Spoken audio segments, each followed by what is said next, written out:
Well, take a moment now with me for our text. Look at 2 Corinthians chapter 6.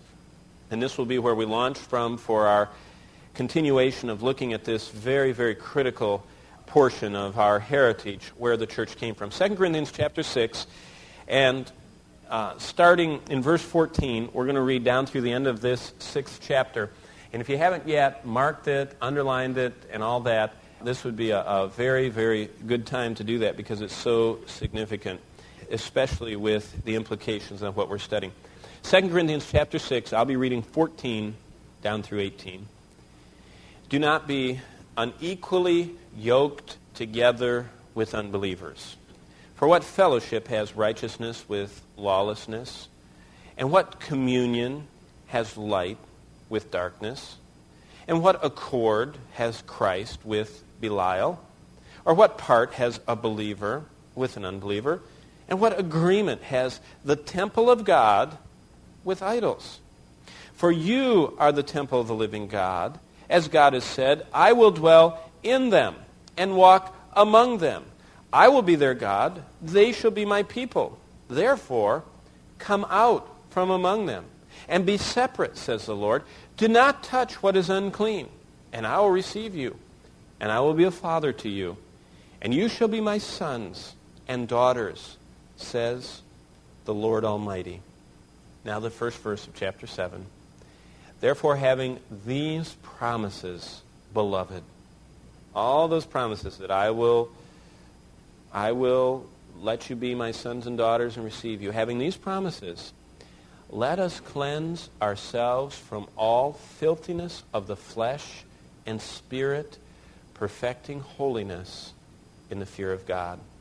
We looked at Revelation 2, and if you want to turn back there, I just want to cover our tracks so you know when we get deep into the Old Testament what we're doing. Look at chapter 2 of Revelation. In the church that compromised, in verse 15, it says, don't have those who hold the doctrine of the Nicolaitans. That's Revelation 2:15. The Nicolaitans were a cult. Nike, like shoes, means to conquer. Laos or Laos means the people.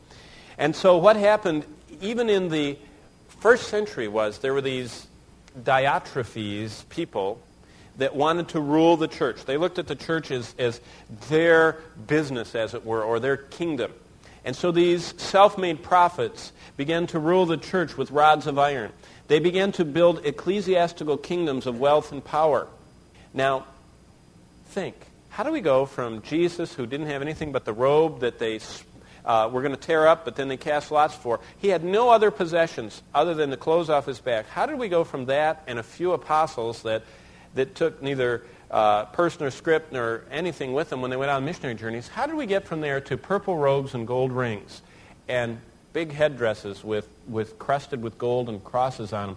And how do we get to churches that have more art, fabulous, billions of dollars of treasures? How do we get from Peter saying, silver and gold have I none, but what I have I give you, to the church having nothing but gold and silver and purple and all that? Where did that come from?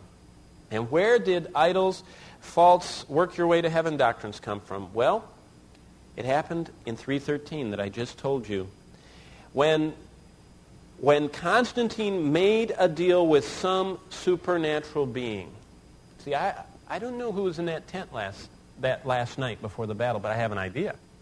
Somebody that was glowing like an angel of light came and met with Constantine and said, if you will do what I say and put this cross on your shield, and if you will merge all of Rome into one big entity, you're going to win this battle.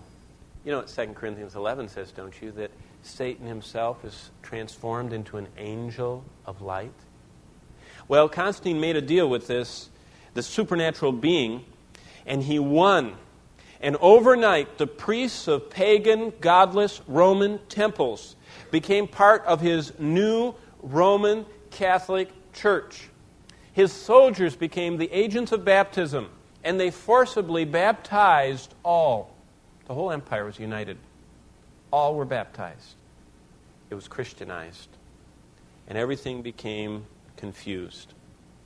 Well, God had no sooner begun the blessed work of preparing for himself a people, and the devil began to do likewise. And what we see here is that Satan's church, which began officially at the Tower of Babel in Genesis 11, with the advent of organized religion, as we find the high priestess Semiramis with all of her stuff imitating the revelation of a coming Redeemer. And we saw that went into every part of, and I've already read to you how all those different deities, Semiramis in Babel and Tammuz her son, Ishtar in Syria and Tammuz her son, Ashtaroth in Phoenicia and Baal her son, which you remember Jezebel brought in and actually installed right into Israel worship, Isis in Egypt and Osiris her son, Aphrodite in Greece and Eros her son, Venus in Rome and Cupid her son. Every one of these were the tragic counterfeits of Satan. Genesis 3:15, I'm going to send a deliverer who will come and be the deliverer, the first mention of the gospel. The seed of a woman, virgin born. Semiramis said, sunbeam, virgin born. He will be, his heel will be injured. So Tammuz was gored by wild bulls. But he will crush the serpent, in other words, conquer death. Tammuz raises from the dead. Every part was a counterfeit of the truth of God.